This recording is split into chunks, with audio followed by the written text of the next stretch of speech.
하나님의 놀라운 축복의 비밀하신 말씀은 로마서 제11장 25절에서 27절의 말씀입니다. 형제들아 너희가 스스로 지혜 있다 하면서 이 신비를 너희가 모르기를 내가 원하지 아니하노니 이 신비는 이방인의 충만한 수가 들어오기까지 이스라엘의 더러는 우둔하게 된 것이라. 그리하여 온 이스라엘이 구원을 받으리라. 기록된 바 구원자가 시온에서 오사 야곱에게서 경건하지 않은 것을 돌이키시겠고 내가 그들의 죄를 없이 할 때 그들에게 이루어질 내 언약이 이것이라 함과 같으니라. 아멘. 할렐루야. 전능하신 아버지 하나님 은혜와 사랑을 진심으로 감사함을 드립니다. 오늘 이 한 시간도 아버지 말씀과 기도와 찬양으로 영광 돌리게 하심을 감사함을 드리옵고 이 예배 전체가 하늘의 상달이 되고 연락이 되고 아버지께서 기뻐하시는 영적 예배만 되게 하여 주시옵소서. 성령께서 말하게 하심을 따라 말씀을 전하게 하시고 성령의 능력과 권능의 역사가 나타나게 하여 주시옵소서. 예수님 이름으로 감사하며 간절히 기도 올립니다. 아멘. 종말론 제8번째 시간입니다. 오늘의 말씀의 제목은 제1임의 징조, 네 번째 시간이죠. 제1임의 징조 첫 번째는 천국 복음이 온 세상에 전파되어야 그제야 끝이 오리라 하신 복음의 천국 복음이 전 세계에 전파될 때 그게 바로 제1임의 징조고, 두 번째 제1임의 징조는 바로 노아의 때와 같다. 노아의 때와 같이 바로 죄악 가운데 있다가 그 죄를 회개하지 아니하고 자기 마음대로 원하는 대로 살다가 결국은 다 죽게 되었고 딱 8명만 구원받게 되었다. 그래서 노아의 때와 같다 그러셨고, 세 번째 제1임의 징조는 롯의 때, 소돔의 때와 같다고 했습니다. 소돔의 죄악은 크게 두 가지인데 바로 풍족하고 막 먹을 것이 풍족하다 보니까 교만하고 또 태평합니다. 그러는 가운데 그 풍족한 가운데 가난한 자와 궁핍한 자를 도와주지 아니하고 자기 배만 배불려는 그런 악행이 바로 소돔의 죄악이요. 지금 많은 사람들이 죄하고 비슷하죠. 그 다음에 두 번째 죄악은 소돔은 그 악을 행하는 것이 아주 가득했습니다. 그래서 특별히 음란의 죄가 아주 컸다. 그래서 음란, 그러니까 돈이 많고 먹을 것이 풍부하고 걱정거리가 없으면 그 다음에 찾는 것은 대부분이 아니라 100% 쾌락이죠. 쾌락과 향락인데 그 중에서 제일 심한 게 바로 이제 음란이죠. 그 음란의 최고봉, 음란의 최고의 극치를 달리는 것이 바로 동성연애, 동성애입니다. 그 소돔에서는 동성애가 그렇게 엄청나게 횡행했던 그런 도시였다. 그 동성애가 너무나 횡행해서 롯의 집에 두 천사가 들어오니까 두 천사를 동네 사람들이 늙은 자라 젊은 자라 모여가지고 그 두 천사를 내놔라. 그들과 상관하리라.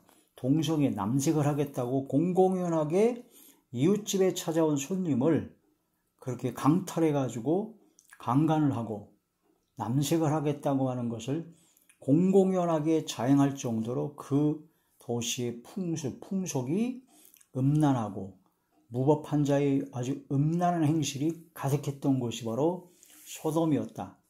그 지금도 전 세계에서 인도라든가 여러 가지 그런 많은 나라 중에서 그런 음란과 그런 남색, 그런 동성애가 합법화되고 남자가 남자, 여자가 여자, 동성연애를 해가지고 결혼하는 사람도 가정으로 인정해주자.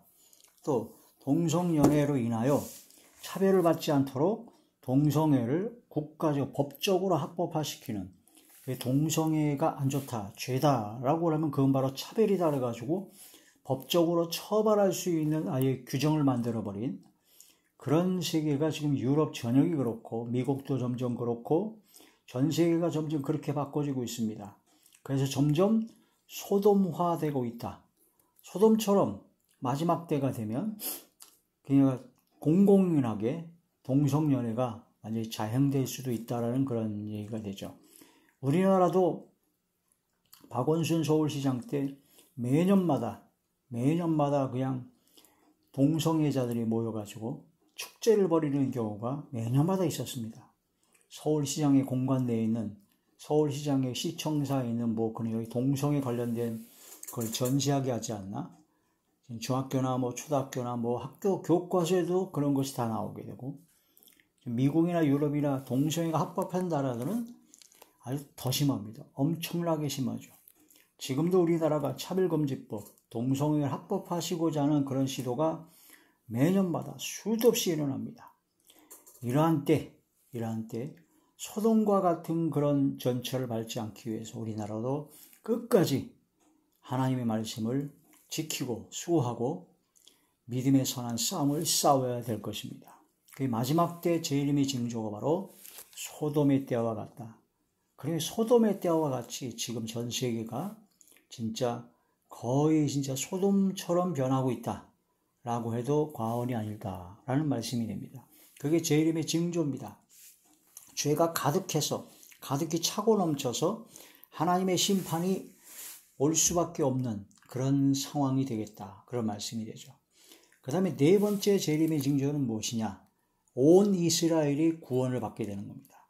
이스라엘 민족이 지금 예수님을 받아들이지 않고 있습니다. 극소수의 메시아닉 주라고 하는 이스라엘 민족, 유대인 중에서 예수님을 그리스도로, 메시아로 믿는 믿음의 사람들이 나오고 있지만 온 이스라엘은 전혀 진짜 굉장히 거부를 하고 있습니다.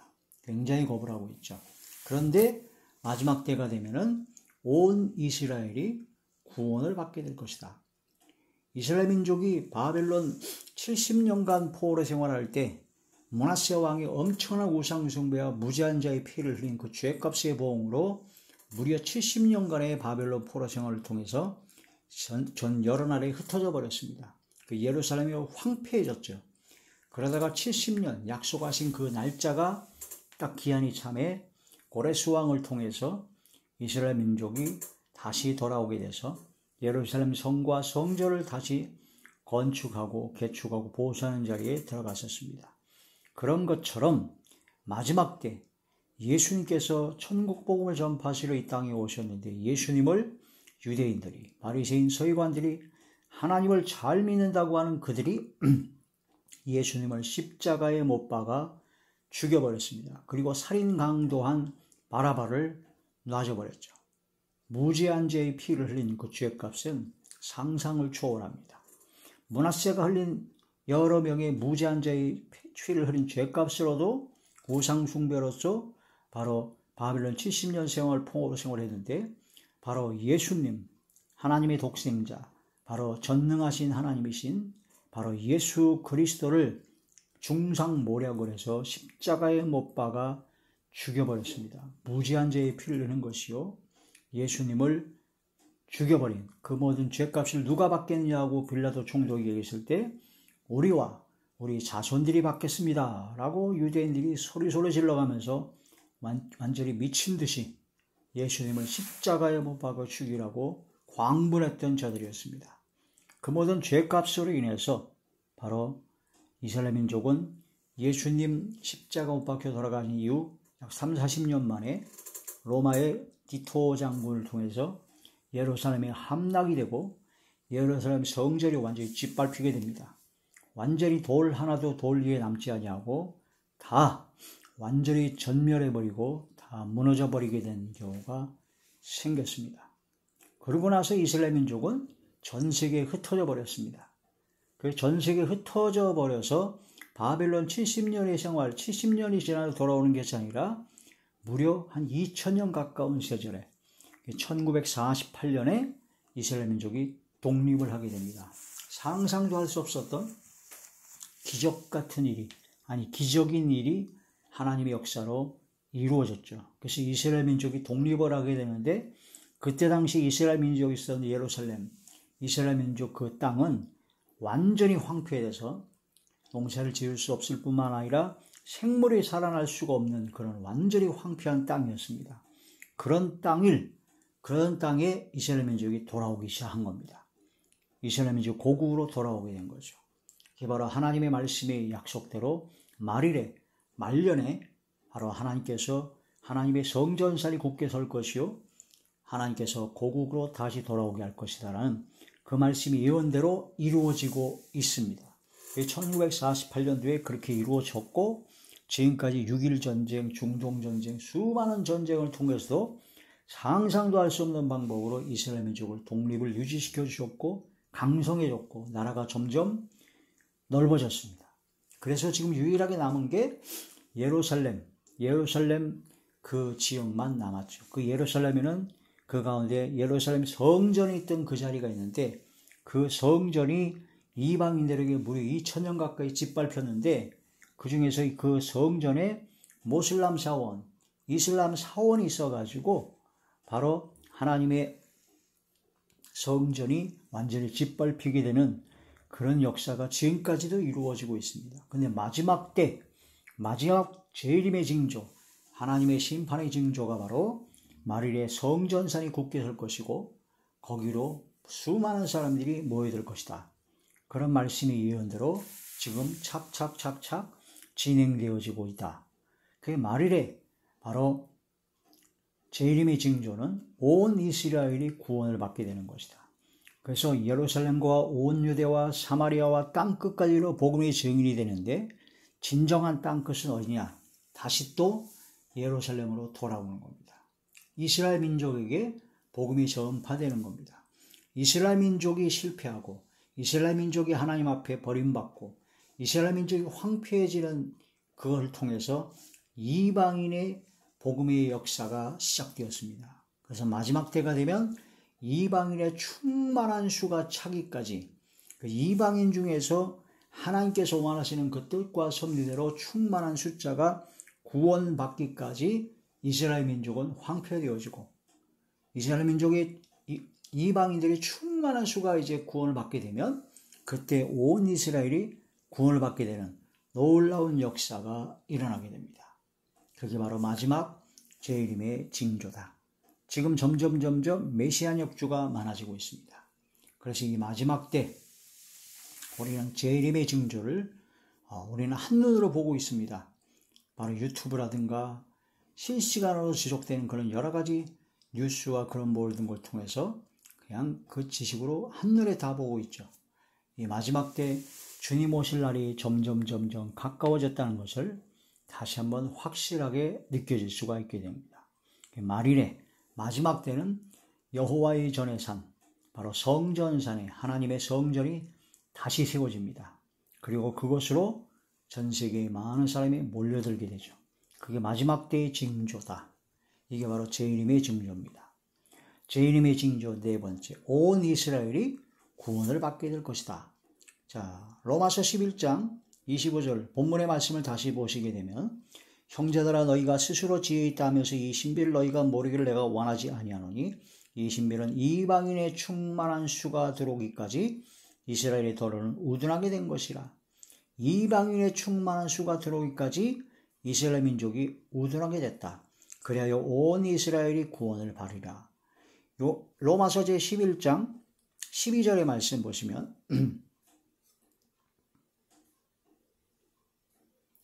로마서 제 11장 12절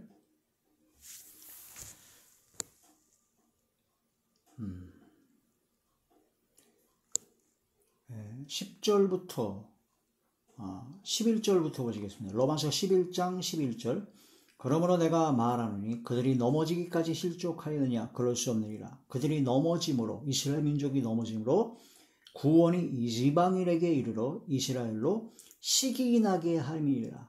이스라엘이 시기하게 된다는 거죠. 구원이 바로 하나님의 놀라우신 역사의 구원이 이방인에게 쫙 펼쳐졌죠. 그러므로 말하면 마지막 때가 되면 이스라엘이 시기가 나게 되죠. 12절 그들의 넘어짐이 세상의 풍성함이 되며 그들의 실패가 이방인의 풍성함이 되거든 하물며 그들의 충만함이리요.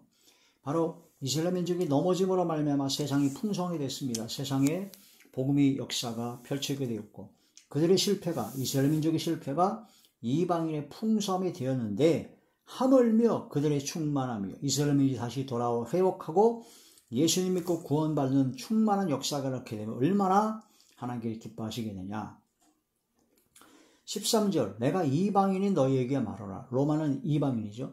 내가 이방인의 사도인 만큼 내 직분을 영광스럽게 여기노니 이는 혹 내 고륙을 아무쪼록 시게 하여 그들 중에서 얼마를 구원하려 함이라.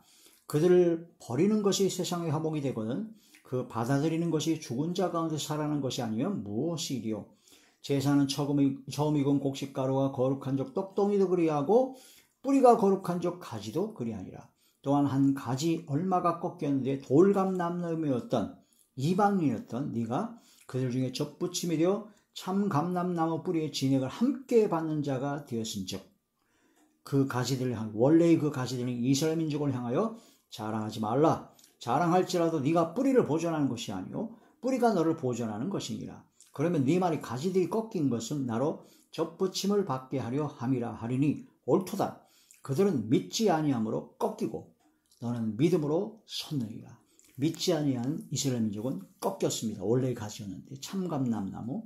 근데 믿음으로 말미암아 우리는 돌감람나무 가지였는데 참감람나무에 접붙임을 받은 것이다.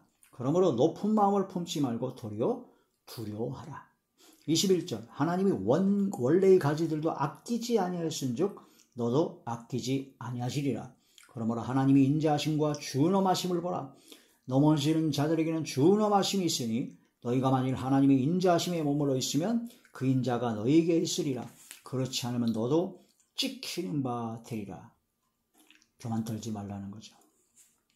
23절 그들도 믿지 아니하는데 머무르지 아니하면 접붙임을 받으리니 이는 그들을 접붙이실 능력이 하나님께 있습니다. 이스라엘 민족도 다시 믿음을 갖고 주님 앞에 돌아오면 바로 접붙임을 다시 받게 된다는 겁니다. 이방인은 우리도 접붙임 믿음으로 말미암아 접붙임을 받아서 구원을 받게 하셨는데 이스라엘 민족이야 더더군다나 하나님께서 원하지 않겠냐 그런 뜻이 됩니다. 24절 네가 원 돌감람나무에서 찍힘을 받고 번성을 거슬러 좋은 감람나무에 접붙임을 받았으니 이 원가지인 이 사람들이 얼마나 더 자기 감람나무에 접붙임을 받으랴. 25절 형제들아 너희가 스스로 지혜있다 하면서 이 신비를 너희가 모르기를 내가 원하지 않으니 이 신비는 이방인의 충만한 수가 들어오기까지 이스라엘의 도로는 우둔하게 된 것이라. 이런 것을 통해서 이 마지막 때 바로 이스라엘 민족이 다시 접붙임을 당할 때 다시 주님 앞으로 돌아오게 될 때 믿음을 갖고 돌아오게 될 때가 반드시 있다. 이것을 깨달아야 된다는 겁니다. 깨달아야 된다는 겁니다. 자, 이 말씀을 깊이 깨달아서 이 마지막 때 재림의 징조는 온 이스라엘이 구원을 받게 될 때, 온 이스라엘이 복음을 받아들이고 뒤집어지는 놀라운 역사를 할 때, 그때 예수님의 재림의 징조가 아주 최후에 다다랐다는 것을 알 수가 있죠. 누가복음 제21장 누가복음 제21장 24절의 말씀입니다. 그들이 칼날에 죽임을 당하며 모든 이방에 사로잡혀 가겠고 예루살렘은 이방인의 때가 차기까지 이방인들에게 밟히리라. 이방인의 때가 차기까지 이방인들에게 밟히게 될 것이다. 이게 바로 예루살렘의 멸망과 이방인 우리들이 복음을 받아들이고 믿음으로 구원받은 그 숫자가 하나님께서 원하신 그 숫자가 차기까지 이스라엘 민족 예루살렘은 바로 이방인들에게 밟히게 될 것이다. 지금 그렇게 밟혔고 1948년도에 독립을 했는데도 아직 예루살렘 성전이 있는 그곳은 아직도 밟혀지고 있다는 겁니다. 그게 바로 벗겨질 때가 있다는 겁니다. 누가복음 제13장 누가복음 제13장 35절의 말씀입니다. 보라 너희 집이 황폐하여 버림바 되리라. 내가 너희에게 이르노니 너희가 주의 이름으로 오시는 이를 찬송하리로다 할 때까지는 나를 보지 못하리라 하시니라. 주님을 뵐 때는 바로 주의 이름으로 오시는 이를 찬송하게 될 때, 다시 돌아오게 될 때, 다시 원래 가진 이스라엘 민족이 찍혔는데 바로 다시 접붙임을 당할 때 그때 주님을 보게 된다. 이 말씀을 깨달아야 된다는 거죠. 에스겔 제39장 28절의 말씀입니다.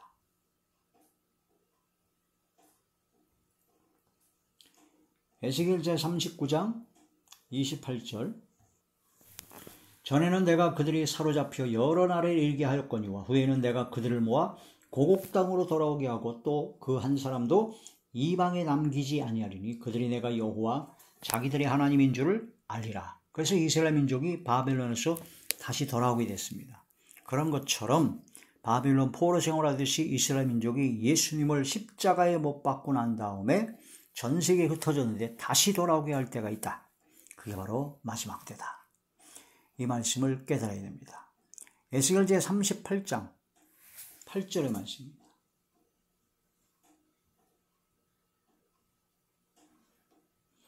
여러 날 후 곧 말년에 네가 명령을 받고 그 땅 곧 오래 황폐했던 이스라엘 산에 이르리니 그 땅 백성은 칼을 벗어나서 여러 나라에서 모여 돌아오며 이방에서 나와 다 평안히 거주하는 중이라. 마지막 때 다시 돌아올 때가 있다. 말년에 황폐했던 곳이. 자, 이 말씀을 깨달아야 되는 거죠.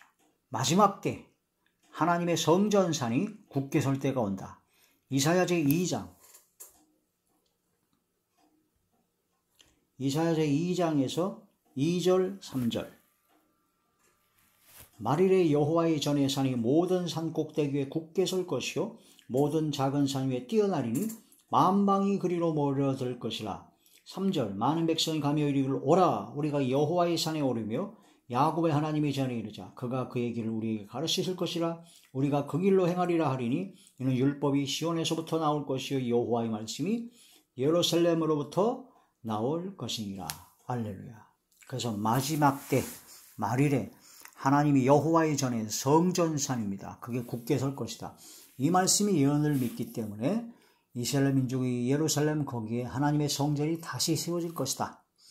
그 말씀을 놓고 지금 이스라엘 민족은 계속 준비를 하고 있어서 이스라엘 민족이 예루살렘 모슬렘 사원이 다 없어지고 그 이스라엘 민족이 점령할 때 하나님의 성전을 다시 세울 모든 준비를 다 마쳤다고 합니다.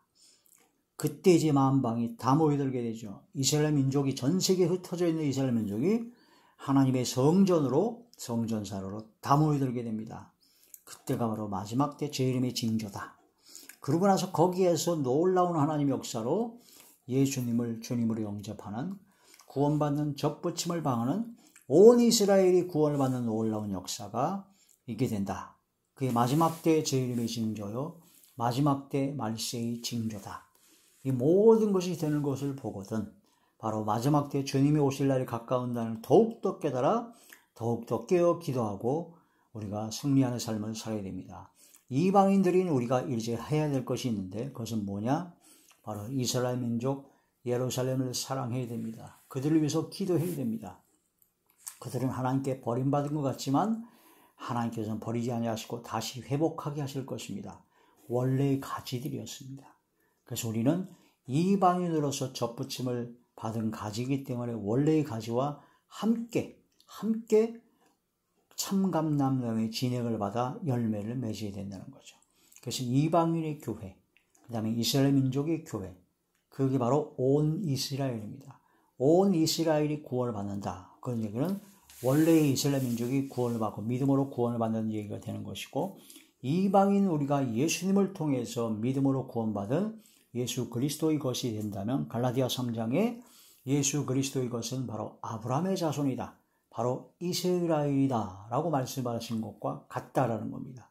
그러므로 온 이스라엘이라는 것은 이방인과 이스라엘 유대민족이 하나가 되어 예수 그리스도를 통해서 예수님을 믿는 믿음으로 하나로 통일되는 하나로 합력하여 하나님께 영광 드리는 역사가 일어나게 된다. 그게 바로 마지막 때의 징조요.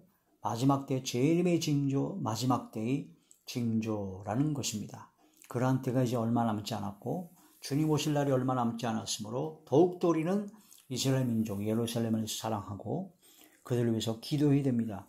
시편 제 122편 6절을 보면 예루살렘을 사랑하라. 예루살렘의 평안과 형통을 위하여 기도하라. 그러면 너희가 형통하리라 하신 말씀으로 이스라엘 민족과 친하게 지내야 됩니다. 이스라엘 민족을 전해야 됩니다. 복음을 받아들이고 믿음으로 구원받게 해야 됩니다. 믿음으로 한 혈통과 같은 아브라함의 자손이거든요. 그러므로 이 마지막 때 우리는 빚진 자의 마음으로 복음을 전파해야 된다는 거죠. 로마서 1장 14절에 빚진 자의 마음, 항상 근신하는 마음, 절제하는 마음으로 복음을 전하고 주의 말씀에 순종하고 주께 영광 드리는 삶을 살아야 할 것입니다. 할렐루야. 기도드리겠습니다. 전능하신 아버지, 은혜와 사랑을 진심으로 감사함을 드립니다. 오늘도 말씀을 통해서 큰은혜 베풀어 주심을 감사함을 드리었고, 이 마지막 때 제1임의 징조들을 살펴보면서 마지막 때 시대를 분별하고 이 마지막 때 깨어 근신하여 정신을 차리고 감사함으로 항상 기도하는 그런 굳건한 믿음의 신앙의 자리에 들어가게 하여 주시옵소서. 아버지께서 함께 하시고 역사하여 주실 것을 믿사옵고 우리 주 예수님의 이름으로 감사함을 간절히 올리옵나이다. 아멘.